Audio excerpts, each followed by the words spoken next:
Good morning all of you. ഒരു hydraulic ജാക്കിന്റെ പ്രവർത്തനം ഏത് നിയമത്തെ അടിസ്ഥാനമാക്കിയാണ് വരുന്നത്? പാസ്കൽ നിയമം ആണല്ലോ. ഇക്വേഷൻ എന്തുവാണ്? H is equal to I squared R T. ഇപ്പൊ ഇതങ്ങ് കൃത്യമായിട്ട് പഠിച്ചു വെക്കണം. എച്ച് എന്ന് പറയുന്നത് എന്തുമായി ബന്ധപ്പെട്ടിരിക്കുന്നു? എച്ച് ഹീറ്റ് ആണ്. ഐ എന്താണ്? ഐ വൈദ്യുത പ്രവാഹം തീവ്രത, അതായത് കറണ്ട്. ആർ എന്താണ്? റെസിസ്റ്റൻസ്. ടി എന്താണ്? ടൈം ആണ്.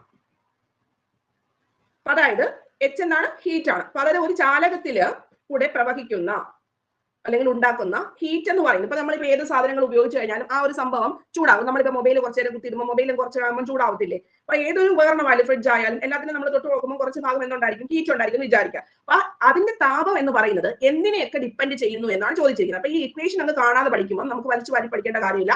എന്തിനെയൊക്കെയാണ്? ഡയറക്ട്ലി പ്രൊപ്പോർഷണൽ ടു ടൈമിനെയും റെസിസ്റ്റൻസിനെയും വർഗം എന്തിന്റെ വർഗത്തിനെയാണ്? അതിനകത്തോട് ഒഴുകുന്ന കറണ്ടിന്റെ വർഗത്തിനെയും കൂടെ മൾട്ടിപ്ലൈ ചെയ്യുന്നതിന് തുല്യമായിരിക്കും. H is equal to I squared R T. R എന്ന് പറഞ്ഞിരിക്കുന്നത് പ്രതിരോധം, ടി ടൈം, ഐ സ്ക്വയർഡ് എന്ന് പറഞ്ഞു കഴിഞ്ഞാൽ അതിനകത്തൂടെ പ്രവഹിക്കുന്ന കറണ്ട്. അപ്പം പിന്നെ ഇക്വേഷൻസിനകത്ത്, അതായത് അതിനെ നമ്മൾ വേർഡിലേക്ക് മാറ്റുന്ന സമയത്ത് ഓട്ടോമാറ്റിക്കലി നിങ്ങൾക്ക് അറിയാമല്ലോ. അതായത് താപോർജം എന്ന് പറഞ്ഞിരിക്കുന്നത് എന്തിനൊക്കെ അനുപാതമായിരിക്കും? അതിന്റെ വർഗത്തിന്റെ, അതായത് വൈദ്യുത പ്രവാഹ തീവ്രതയുടെ വർഗത്തിനും റെസിസ്റ്റൻസിനും ടൈമിനും എന്തിന് അനുപാതമായിരിക്കും? നേരനുപാതമായിരിക്കും. അത് ഡിപ്പെൻഡ് ചെയ്യുന്നത് എന്താണെന്ന് പരീക്ഷയ്ക്കകത്ത് ചോദിച്ചിട്ടുണ്ട്. അപ്പൊ ഇതൊന്നും ഇക്വേഷൻ അങ്ങ് പഠിച്ചു വെച്ച് കഴിഞ്ഞാൽ നമുക്ക് അറിയാം. I squared R T means T a time, R resistance, I എന്ന് പറഞ്ഞു കഴിഞ്ഞാൽ അതിൽ കൂടെ പ്രവഹിക്കുന്ന വൈദ്യുത പ്രവാഹം, അതിന്റെ ഇന്റൻസിറ്റി. ഇനി നമ്മൾ ഓപ്ഷനകത്ത് എന്തുണ്ട്? കെപ്ലേഴ്സ് ലോ ഉണ്ട് അല്ലെ? കെപ്ലർ നിയമം കേട്ടിട്ടുണ്ടോ? കെപ്ലർ നിയമം എന്താണ്? കെപ്ലർക്ക് എത്ര നിയമങ്ങൾ ഉണ്ട്? കെപ്ലേഴ്സ് ലോ എന്ന് പറഞ്ഞിരിക്കുന്നത് ഗ്രഹങ്ങളുടെ ചലനവുമായി ബന്ധപ്പെട്ടതാണ്. എന്തിന്റെ ചലനമാണ്? പ്ലാനറ്റിന്റെ മൂവിങ്ങുമായി ബന്ധപ്പെട്ട നിയമങ്ങൾക്ക് പറയുന്ന പേരാണ് ഏതെന്ന് പറയുന്നത്? കെപ്ലേഴ്സ് ലോ എന്ന് പറയുന്നത്. എന്താണ് കെപ്ലേഴ്സ് ലോ എന്ന് പറയുന്നത്? പ്ലാനറ്റിന്റെ മൂവിങ്ങുമായി ബന്ധപ്പെട്ട് പറയുന്ന ലോ ആണ് കെപ്ലേഴ്സ് ലോ എന്ന് പറയുന്നത്. അപ്പൊ ഇതിനകത്ത് ലോ ഓഫ് ഓർബിറ്റ് എന്ന് പറയുന്നതാണ് ഒന്നാമത്തെ നിയമം. എന്നോടൊപ്പം തന്നെ ഒന്ന് പറഞ്ഞു, ഇപ്പൊ നോട്ടൊന്നും എഴുതണ്ട, ഇത് പഠിച്ചേ. ലോ ഓഫ് ഓർബിറ്റ്സ് എന്നാണ് ഇതിന്റെ ഒന്നാമത്തെ നിയമത്തിന് പറയുന്ന പേര്. അതായത് കെപ്ലറുടെ ഒന്നാം നിയമത്തിന് പറയുന്ന പേര് ലോ ഓഫ് ഓർബിറ്റ് എന്നാണ്. രണ്ടാമത്തെ നിയമം ആണ് ലോ ഓഫ് ഏരിയാസ്. എന്താണ്? Law of areas. മൂന്നാമത്തെ ലോയ്ക്ക് പറയുന്ന പേരാണ് ലോ ഓഫ് പീരീഡ്സ്. എന്താണ്? Law of periods. അപ്പൊ എന്തിനെ പറ്റിയിട്ടൊക്കെയാണ് കെപ്ലർ പറഞ്ഞിരിക്കുന്നത്? First one orbit, second one area and third one is periods. ഒന്നുകൂടെ പറഞ്ഞു നോക്കിക്കേ.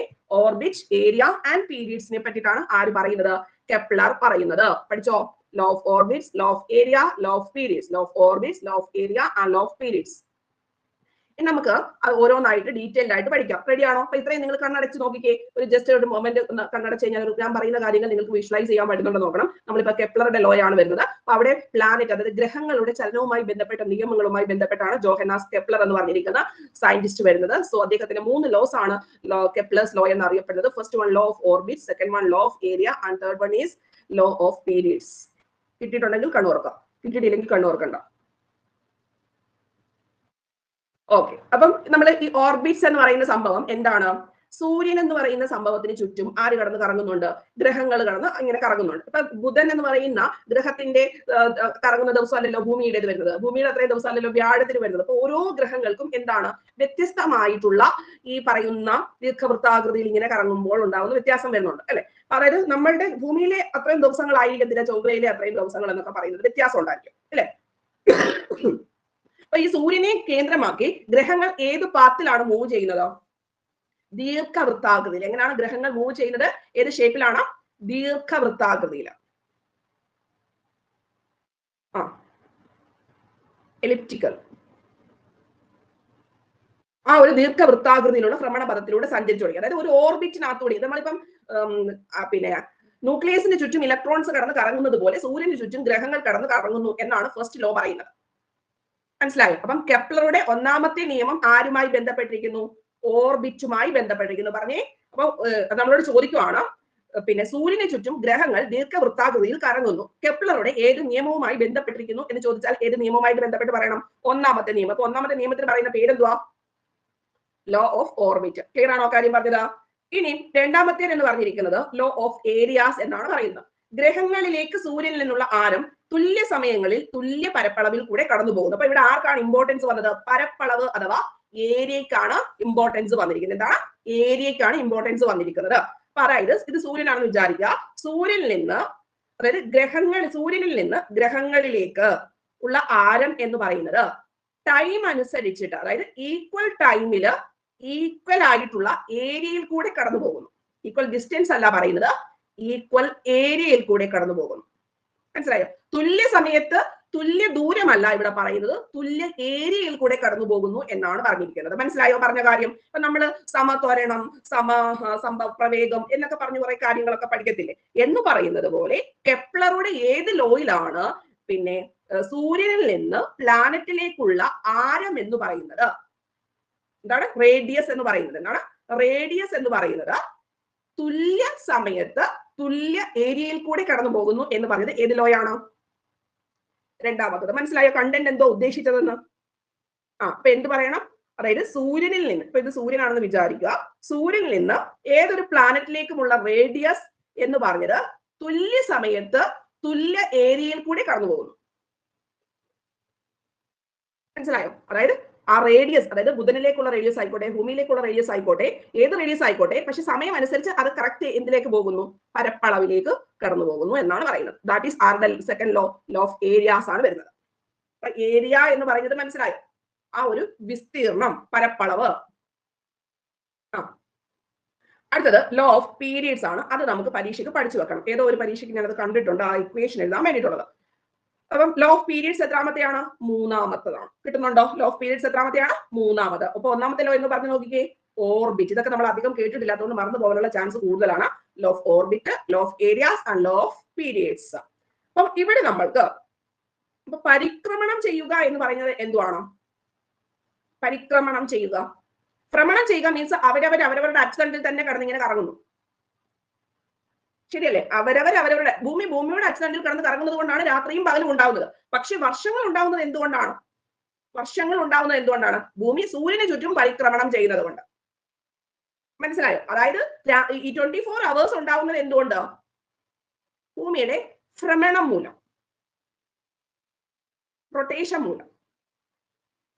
മനസ്സിലായോ? ഭൂമിയുടെ ഭ്രമണം മൂലമാണ് എന്തുണ്ടാവുന്നത്? ദിനരാത്രങ്ങൾ ഉണ്ടാവുന്നത്. ഇനി ഒരു വർഷം നമ്മൾ ഒരു കലണ്ടർ ഇയർ ആവാൻ വേണ്ടിയിട്ട് എത്ര വേണം?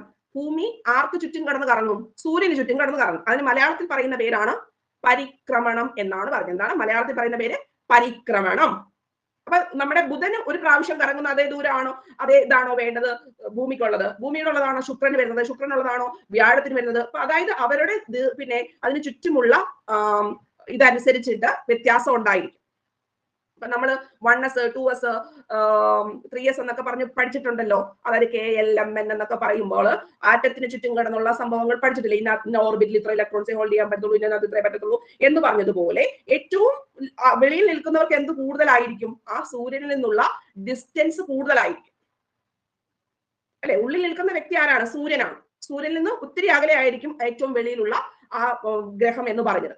അപ്പൊ നമ്മൾ നോർമലി പിന്നെന്താണ് ഒന്നാമത്തെ ഓർബിറ്റ്, രണ്ടാമത്തെ ഓർബിറ്റ് എന്നൊക്കെ പറയുന്നത് പോലെ അതാണ് നമ്മൾ പഠിക്കാൻ പോകുന്നത്. അപ്പൊ ഇവിടെ എന്തുമായി ബന്ധപ്പെട്ടിരിക്കുന്നു? ലോ ഓഫ് പീരീഡ്സുമായി ബന്ധപ്പെട്ടിരിക്കുന്നു. എന്താണ് ലോ ഓഫ് പീരീഡ്സ്? അത് പറയാൻ പോവാണ്, നന്നായിട്ടൊന്ന് ശ്രദ്ധിച്ചോണേ. അതായത് ഗ്രഹങ്ങളുടെ പരിക്രമണം ചെയ്യുന്ന സമയം, ഇപ്പൊ ഭൂമിയെ സംബന്ധിച്ച് ഭൂമിയുടെ പരിക്രമണ സമയം എന്തുവാ?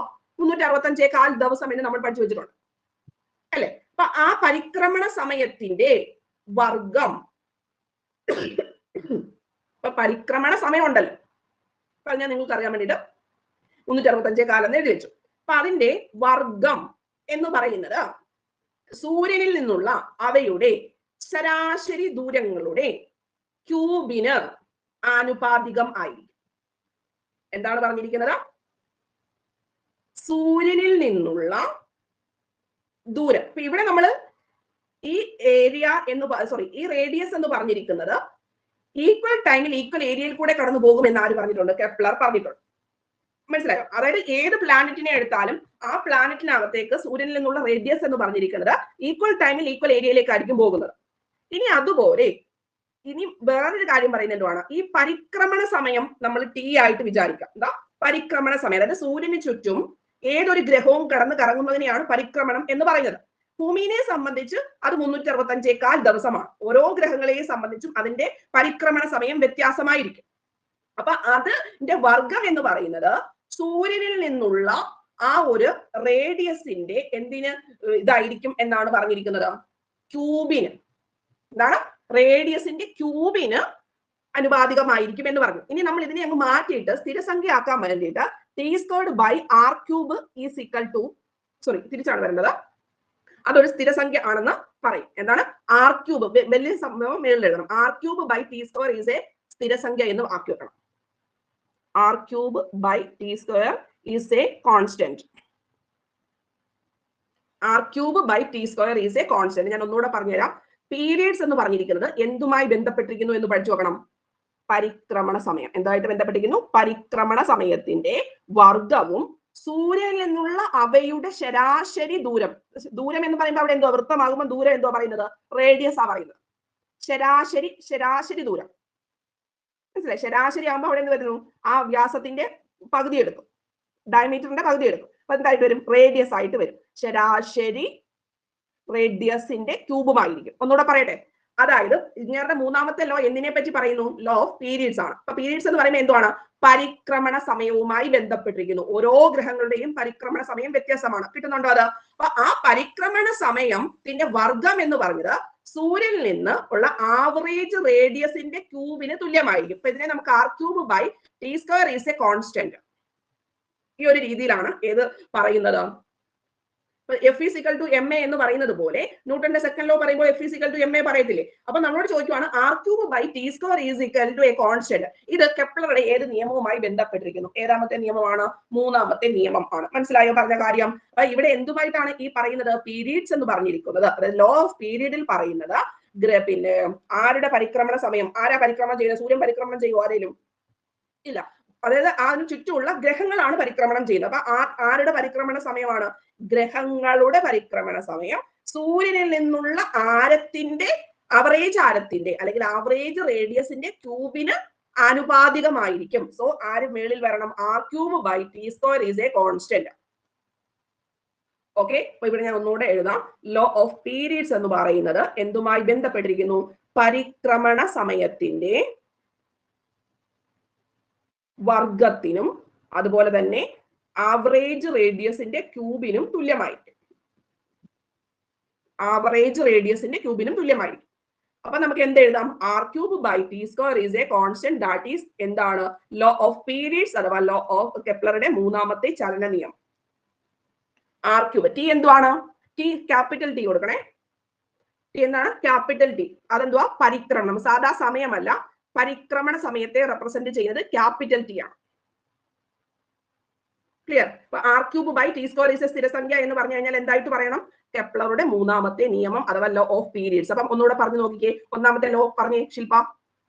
Law of orbit. എന്താണ്? Law of orbit. ഓർബിറ്റ് എന്ന് പറഞ്ഞാൽ എന്താണ്? സൂര്യന് ചുറ്റും ഗ്രഹങ്ങൾ നിശ്ചിതമായിട്ടുള്ള പാതയിൽ കൂടി ഇങ്ങനെ കറങ്ങിക്കൊണ്ടിരിക്കുന്നു. അതാണ് ഓർബിറ്റ്. ഇനി രണ്ടാമത്തെ ലോ പറഞ്ഞു ധന്യറാം. രണ്ടാമത്തെ ലോ ഓഫ് ഏരിയ. അപ്പൊ അത് എന്തായിട്ട് ആണ് പറഞ്ഞിരിക്കുന്നത്? സൂര്യനിൽ നിന്ന് പ്ലാനറ്റിലേക്കുള്ള റേഡിയസ് എന്ന് പറയുന്നത്, ദൂരം എന്ന് പറയുന്നത് ആർക്ക്?